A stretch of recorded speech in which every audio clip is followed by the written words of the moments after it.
We're going to do a little dance with the free agent starters. You guys ready? Yep. Say yes. Okay. Because even if you said no, I would still really not know what else to do. So I'm going to go to Corbin Burnes first. And Kratz, you can go first. Where do you think Corbin Burnes lands? He's going back to play for the manager that he played for when he broke into the big leagues. Chicago Cubs are going to actually dip into the market. They're going to try to push through the next few years here with Corbin Burnes as their ace. They have seen him. They've seen him in the division the last few years, obviously not last year, and they won it. And they have been in the fifth inning since last offseason, and now it's time for them to push in. And they will outbid the Mets, who are going to continually be bidding for the Juan Soto sweepstakes, and they're going to miss out on their Corbin Burnes time.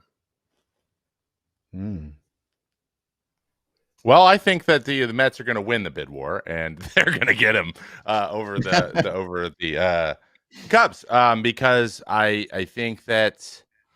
Well, just I've been around Steve Cohen, and he just had a taste being one step away. I think that he's gonna want to do something big. Obviously, this is probably if they don't get Soto, but I don't think they're gonna be able to wait that long. That's the interesting thing too. They all have the same agent, so who goes first? And I think that's gonna make a difference because he's gonna be expensive. But he's an ace. He's a true ace. There's not that many out there that you can go get, and he would be a huge pickup because that's one thing the Mets are going to need is starting pitching. They're losing a lot moving forward. Can I follow up here? Why couldn't they land both? So let's say Soto beats the average annual value on the present day contract for Ohtani. Let's say he's in the $45 million a year range. I mean, I don't know. I didn't do my calculations yet on Burnes, but he's going to be most likely what? Maybe in the 35-ish range. Kratz looking at me like, okay. So those two, I get it. You're adding in just those two players alone, $80 million. But the Mets have the ability to add, I think, close to $200 million this offseason. I'm saying just for next year's salaries and still be in okay shape where it's not crazy compared to what they've spent in the past. So they could add both. They could add both. We'll see. We'll see how hard Steve's pushing down the gas pedal this offseason. Okay. It could be, we could see another 2023. I mean, I would not the results, but he did it. He went for it, and he went and got the guys he wanted. So he's not scared to do it. If he wants them both, they have the ability to do it, and there's not many teams that are. Yeah, and I think one of the lessons he learned was the age curve is real. It's not the same for everyone, but he was spending massive coin on players who are deep into their career. This goes back to the mileage on the arm situation. Corbin Burnes, much less mileage. Juan Soto, obviously, way less mileage as a position player right now. So maybe that causes him to look at age even more so than he did in the past. I do think he'll be heading in that direction. Okay, next up, Trevor, Max Fried goes to... I got Max Fried going to the Chicago Cubs instead of Burnes. I think that he is more in their price range. I think he's going to be cheaper than Burnes, but when he's good, he's really good. And I think he's maybe a little bit of a slept on 1-2 type of guy, just because of, missing some time last year. But when he's healthy, he's really good.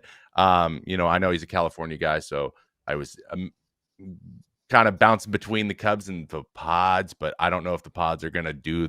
I think they're done doing that thing, signing a bunch of guys. They still have a lot of money on the books. So I think the Cubs need to do something. They're close, and especially with Bellinger coming back, they need a guy to go throw game one. So I think that just makes a lot more sense. It's like it feels like a Dansby Swanson sign to me with all the shortstops. I feel like that's where he fits in this group.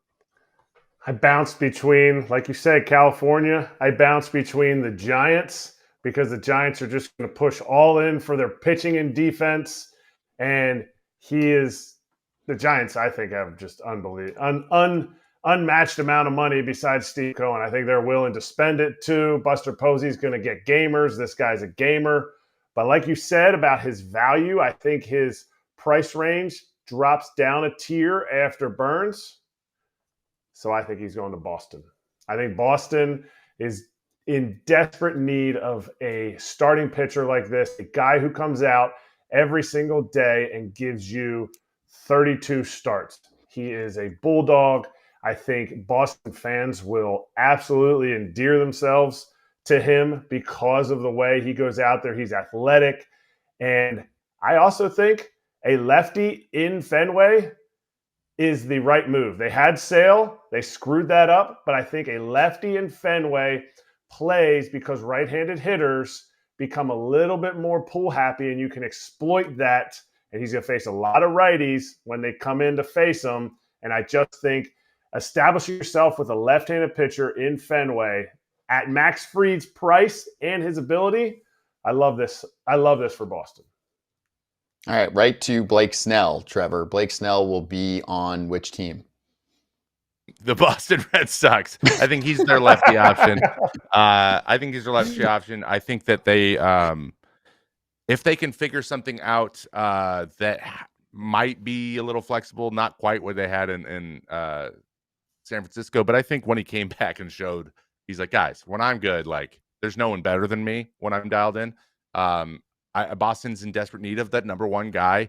And I think that the Boston area, I don't know. I think the reason Blake held out so long is because he was pretty narrow on where he wanted to be and the type of place he wanted to go. I think that Boston fits more into, I think he might have opened that up a little bit, especially opting out, knowing that.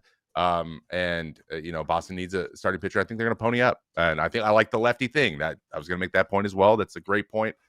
Bringing in a lefty ace there would be huge, but I gotta say Max Fried would also be an incredible fit there. I think they can't really go wrong with either one of those guys. Well, I hope it's not where he wants to go, because I chose the Detroit Tigers for Blake Snell. I hope that's where I hope he's not discounting places. I hope he's just taking where the money's going to be. And I think the Tigers see the value in having an elite starting pitcher and to pair him with Tarek Skubal, because some of these young guys that they thought were going to take over this rotation haven't panned out. They have to kind of pivot to it. And I get it. People will say they need the offense. But, man, if you go game one, Tarek Skubal, and you go game two, Blake Snell doesn't need to come in with the pressure of being a number one. And I get it. This might be Tarek Skubal's last year with the Tigers. 2 more years with the Tigers. Time is now. This was supposed to be the time with all their pitching prospects. It's okay to be like, hey, it didn't pan out with all of them. We're going to double down on our strength, and we're going to absolutely get after it. Okay, last one. Roki Sasaki. And we're going to assume that he somehow figures out getting posted, even though still, for me, it's hard to imagine how a team can wait and make like $50-some-odd million or more. And instead, they're going to make pebbles because he can only get paid basically like $5 to $10 million in a signing bonus. But anyway, Trevor, do you have him going to the Dodgers like most people do, or do you think there's another contender? No, I don't. I think that so there was a comment I've seen in a couple different articles that were touching on this. These weren't quotes from him, so take it with a grain of salt. But there was mentions of possibly wanting to be more in a mid-tier to smaller market. And I would say those things usually don't come from nowhere. I would say that maybe the Dodgers are kind of a big market, though, even though, he's got the Japanese connection there. We might go to the old roots, because if you guys remember in the old aughts and maybe early 2010s, Seattle was where the Japanese guys wanted to go. So I think that he sees that pitching staff and he wants to be part of that pitching staff. And it is one of those mid markets. So if it's a comfort thing, I think the Seattle Mariners have a good shot.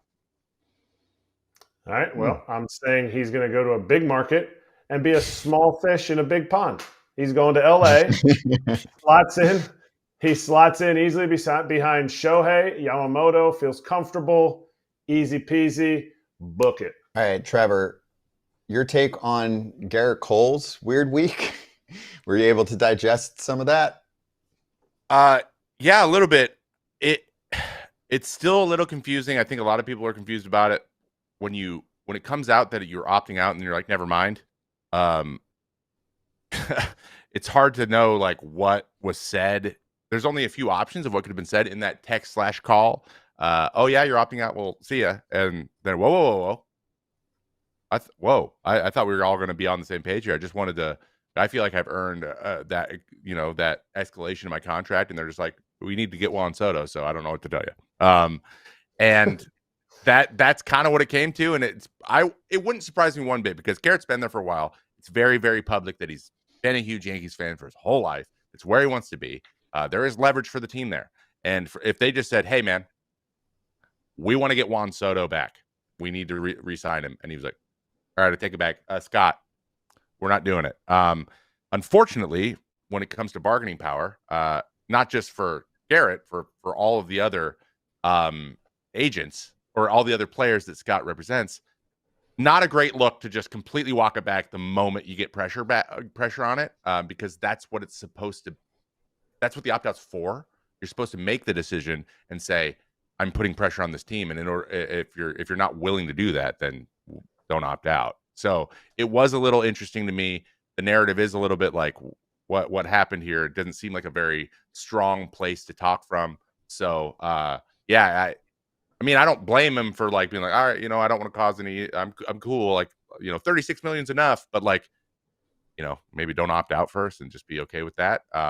Knowing that Soto needs to happen. So I don't see how there was miscommunication. I feel like all this stuff was kind of pretty plainly laid out and pretty easy to see coming. So it was weird. It was weird for sure. Yeah, it was weird. And I think you're spot on Cole. Like, ultimately, you have to be able to say, I'm leaving if this doesn't work out, right? Like, you can be friends, you can talk, you can be a free agent. But if he really loves it there, he doesn't want to move from his house in Connecticut, the whole deal, then you can't push it the same way. There were a couple trolls when we talked about it the other day that were like, you're being too player friendly. I was like, all I said was, I don't think he wants to leave. I don't think that's player friendly. I think that's team friendly. But yeah, I know. Whatever. It's living in my head rent free, I guess, that I had to get it out for 20 seconds here. Hey, everybody. Be sure to like and subscribe for more content. We're back here every weekday, all year long, so do not miss an episode. The videos are coming in all day. Here's another video you might enjoy. Baseball the way it should be covered.